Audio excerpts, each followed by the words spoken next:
conducting system of the heart, right? So the conducting system of the heart is very important because it's the one that facilitates the heartbeat rate, right? So during parasympathetic, you're going to find that we are going to decrease the heart rate. During sympathetic activity or sympathetic response, you're going to increase the heart rate. So you're going to have what you call the cardiac plexus. The cardiac plexus, it is parasympathetic trunks or fibers, I say, and sympathetic fibers, right? Where are the parasympathetic fibers coming from? Remember, we have the vagus nerve. The vagus nerve is always and is always parasympathetic response. So the vagus nerve, they are going to innervate the heart. As well with the sympathetic fibers. From where? From the sympathetic ganglia 1 to 5 in the thorax. They are going to innervate the heart. So their course, right? They are going to move because we have the arc of the aorta here. So they are going to form a plexus here, whereby they are going to intermingle. The vagus is going to intermingle with the sympathetic fibers from the sympathetic trunk. And then they are going to innervate. Where do they innervate? They affect this point. That is called the sinoatrial node. The sinoatrial node, from its name, it is in the atria. It's in the right atrium. The sinoatrial node is between the opening of the superior vena cava and the upper part of the cranium of the cresta terminalis. That's where we find the sinoatrial node. The sinoatrial node is very important.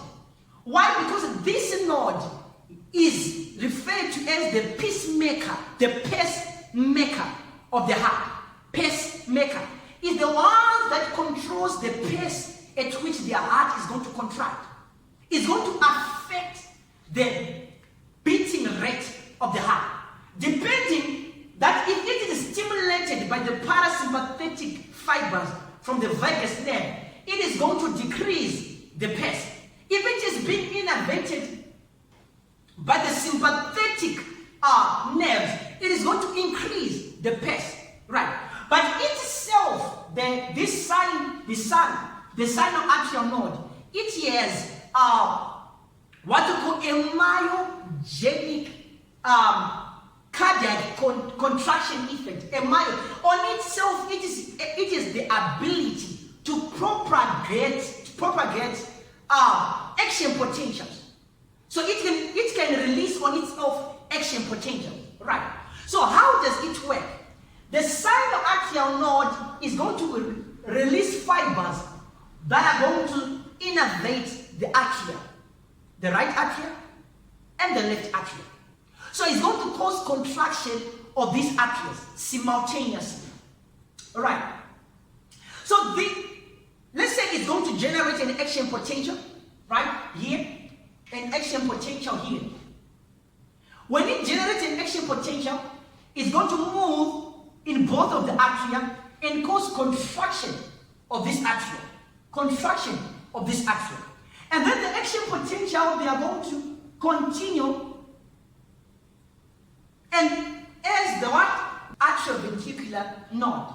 Where is the atrioventricular node located? Right. It is superior to the septal cups, and as well, it is medial to the opening of the coronary sinus. Right. So the atrioventricular node and the sinoatrial node, they have a time delay. Because we don't want them to contract simultaneously at the same time. We can't have the atria contracting at the same time, the ventricle contracting at the same time. Because we need to leave time for the blood in the atria to be drained into the left ventricle or the right ventricle. Right. So we have a time delay of 0.11 seconds. So this time delay is sufficient for the blood, for the arteries to contract and drain their blood into the right and left ventricle before this ventricle contracts. Right. So the action potential is going to pass through the AVN, the atrioventricular node. And then it's going to continue as what you call a bundle of yeast. The bundle of yeast is going to sort of like penetrate through the fibrous skeleton of the heart. So as it penetrates through this fibrous skeleton, you find that it's also very important that this bundle of yeast, and it is going to receive action potential from both the right atria, and the ventricle. It's sort of like the bridge, right? That is going to facilitate action potentials from the atria to the ventricle. All the action potentials, they pass through this point, right?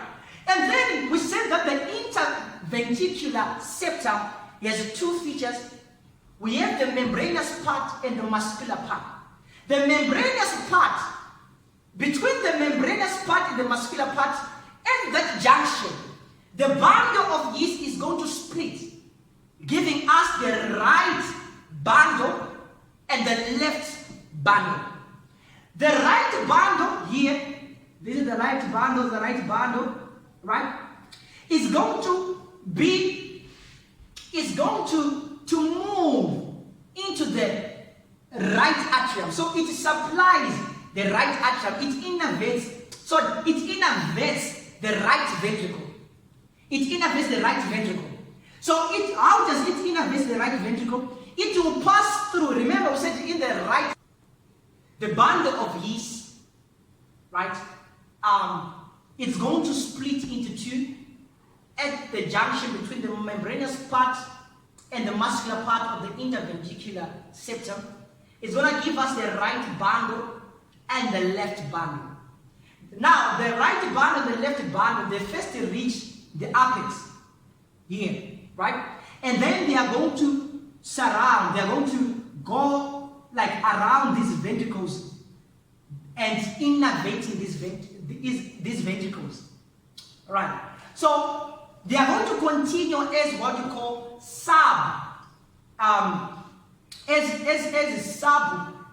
endocardial fibers, or these are called Purkinje fibers, right? So basically what is happening here? So I want you to follow the action that I'm going to make with my hands here. So the heart, the two atria, they are contracting, but there's a time delay between the contraction of the atria and the ventricle. So there'll be something like,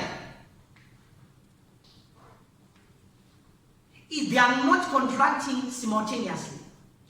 First the atria, then the ventricle. Atria and the ventricle.